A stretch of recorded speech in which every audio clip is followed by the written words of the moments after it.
ஓம் சாய்ராம். என் அன்பு குழந்தையே,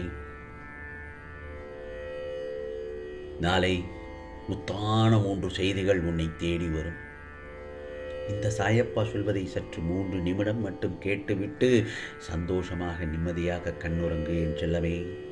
இது உனக்கான பதிவுதான். நாளை உனக்கான பொழுதாக நல்லதொரு விடியலாக விடிய உன் சாயப்பா தரும் அருள்வாக்கு.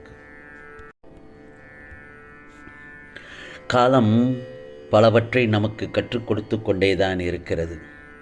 தினமும் ஒவ்வொரு நொடியும் நமக்கு ஒவ்வொரு விதமான உண்மைகளையும் அனுபவங்களையும் கற்றுக்கொண்டுதான் இருக்கிறோம். களம் கண்ட நெல்மணிகள்தான் அரிசியாக தரம் உயர்கிறது. வளம் இருந்தும் கலப்பையால் நிலம் பிளந்ததால் தான் நல்ல மகசூல் கிடைக்கிறது. வேறு யாரிடமும் இல்லாத தனித்தன்மை உன்னிடம் உள்ளது என்று நீ நம்ப வேண்டும் என் செல்லமே. ஏனென்றால் உன்னை போல வேறொரு நகல் இந்த உலகில் கிடையாது. உன்னை போல நீ மட்டும்தான்.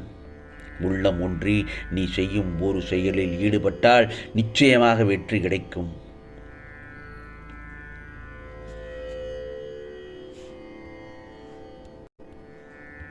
நான் ஒன்று சொல்லட்டுமா என் செல்லமே? பறவை எவ்வளவு தூரம் பறந்தாலும் கூடு என்னவோ மரத்தில்தான். அதுபோலத்தான் வாழ்க்கையில் பணத்தினால் ஆணவம் கொண்டு தாண்டவம் ஆடினாலும் மரணம் வந்தால் மண்ணில்தான். ஒருவரின் மனம் தூய்மை இல்லை என்றால் பணமோ பலமோ பலம் தராது. இந்த மண்ணில் வாழ பணம் வேண்டும். இந்த மண்ணில் வாழ பணம் வேண்டும். ஆனால் மற்றவர் மனதில் வாழ நல்ல குணம் இருந்தாலே போதும். அதாவது தராசுகள் தரம் என்றாலும் தரமற்றவர்களின் கையில் நம் மதிப்பின் எடை கூடும் குறையும். ஆகவே அடுத்தவரின் கணிப்பை கண்டு கவலைப்படாதே. அடுத்தவர் என்ன சொன்னாலும் கவலைப்படாதே. சரி செய்து வாழ்வதை தவிர சரியான செயலை செய்து வாழ்வதே வாழ்க்கையின் சிறப்பல்லவா? நான் சொல்வது புரிகிறதா என் செல்லமே? நிம்மதி என்பது போதும் என்ற மனம் இருந்தால் மட்டும்தான் சாத்தியம். நிம்மதி என்பது போதும் என்ற மனம் இருந்தால் மட்டும்தான் சாத்தியம். வரவுக்குள்ளே செலவும், வரம்பை மீறாத ஆசையும், மதியை மறைக்காத புகழும், தலைக்கணம் இல்லாத வெற்றியும், லஞ்சமில்லாத அன்பும், கள்ளமில்லாத நட்பும், பொய்மையில்லாத வாய்மையும், அஞ்சி நடுங்காத ஆண்மையும், இன்முகம் கொண்ட பெண்மையும் நிம்மதியின் நேர்வழி. நான் சொல்வதெல்லாம் சற்று மறுமுறையும் கேட்டுப்பார், நன்றாக புரியும். எனவே இயல்பாக இருப்பதும் இருப்பதை கொண்டு சிறப்புடன் வாழ்வதுதான் நிம்மதி. வரவுக்கேற்ற செலவு வைத்து வாழ வேண்டும், விரலுக்கேற்ற வீக்கம் வேண்டும் என்று சொல்வார்கள். மற்றவர்கள் பொறாமைப்படுகிற அளவுக்கு வாழ வேண்டும் என்று அவசியம் இல்லை. உன்னை பெற்றவர்கள் பெருமைப்படுகிற அளவுக்கு வாழ்ந்தாலே போதும். அதுதான் உனக்கான வெற்றி என் செல்லமே. கவலைப்படாதே. விரக்தி மனநிலையை விரட்டி அடிப்பது எப்படி? மனித மனம் உண்மையிலேயே விசித்திரமானது தான். சந்தோஷமும் உற்சாகமும் பொங்கும் வேளையில் நம்மை கையில் பிடிக்க முடியாதுதான். அதுவே விரக்தி என்று வந்துவிட்டால் ஒரு குண்டூசி அளவு துன்பம் கூட பெரிய மழையாக உன் கண்முன் தோன்றி நம்மை மலைக்க வைத்துவிடும். கடல் போல் பறந்த மனதிற்குள் கடல் அலைகள் போல் எந்த திசையில் இருந்து எந்த புயல் கிளம்பும் என்று தெரியாமல் திடீரென்று அமைதி குலைந்து விரக்தி ஏற்பட்டு விடுகிறது. மனம் நிலை கொள்ளாது இங்கும் அங்கும் அலைவாய்ந்து வாழ்வே வெறுத்தது போல் ஓர் உணர்வு ஏற்படும். அந்த சமயத்தில் விபரீதமான யோசனைகளும் எதிர்மறையான எண்ணங்களும் வெறுப்பும் தோன்றும். திரும்பவும் மனதை பழைய நிலைக்கு கட்டுக்குள் கொண்டு வருவதற்குள் பெரும்பாடுபட வேண்டியதாக இருக்கும். உண்மையில் விரக்தி என்பது நம்பிக்கை இழந்த தன்மையாகும். ஒருவர் மீதோ அல்லது ஒன்றின் மேலோ உள்ள நம்பிக்கை தளர்ந்து விடும் பொழுது ஏற்படும் உணர்வுதான் விரக்தியான நிலை. இந்த விரக்தியின் ஊற்று எதிர்பார்ப்பு. விரக்தியை எதிர்பார்ப்பிற்கும் யதார்த்தத்திற்கு இடையே ஏற்படும் புரிகிறதா இடைவெளி என்று கூட சொல்லலாம். நாம் ஒன்றை கடைசி வரை நம்முடன் வரும் என்று எதிர்பார்த்து இருப்பதும் ஆனால் அது ஏதோ ஒரு சமயத்தில் அது நம்மை விட்டு விலகுவதும் ஏற்படும் பொழுது நம் எதிர்பார்ப்புக்கு முரணாக யதார்த்தம் நிகழ்வதால் நம்மை விரக்தி தொற்றிக்கொள்கிறது.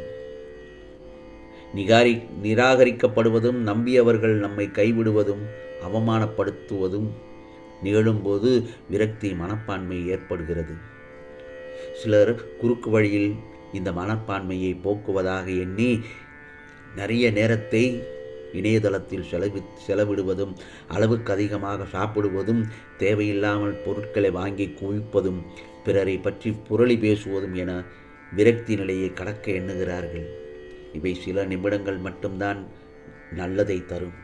இவற்றை விடுத்து யதார்த்தத்தை ஏற்றுக்கொள்ளும் பக்குவத்தை பெற வேண்டும் என்றெல்லாமே. இந்த விரக்தி மனப்பான்மையை போக்க என்ன செய்ய வேண்டும் தெரியுமா?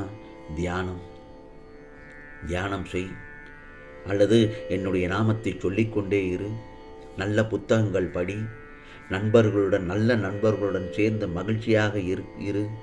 பயணம் செய்வது என்று மனதை வேறு ஒரு வழியில் செயலில் ஈடுபாடு கொள்ளச் செய்தால் நல்ல பலன் கிடைக்கும். இல்லை என்றால் பயமும் விபரீதமான கற்பனைகளும் சேர்ந்து மனதை ஆட்டிப்படைத்து உன் மன அமைதியை குறைத்து விடும் என் செல்லமே. ஆகவே இந்த மனப்பான்மை முன்பெல்லாம் வயதானவர்களையும் நோயாளிகளையும் பற்றி இருப்பது போய் இப்பொழுது இளைஞர்களையும் தாக்குகிறது. நல்ல வேலை கிடைக்கவில்லையா, நல்ல சம்பளம் இல்லையா, சரியான துணை அமையவில்லையா, எதற்கும் விரக்தி நிலை அடைந்து வாழ்வே வெறுத்து விட்டது போல் உணர்ந்து சோம்பி திரிகிறார்கள். இந்த போக்கு சரியானதல்ல என் செல்லமே.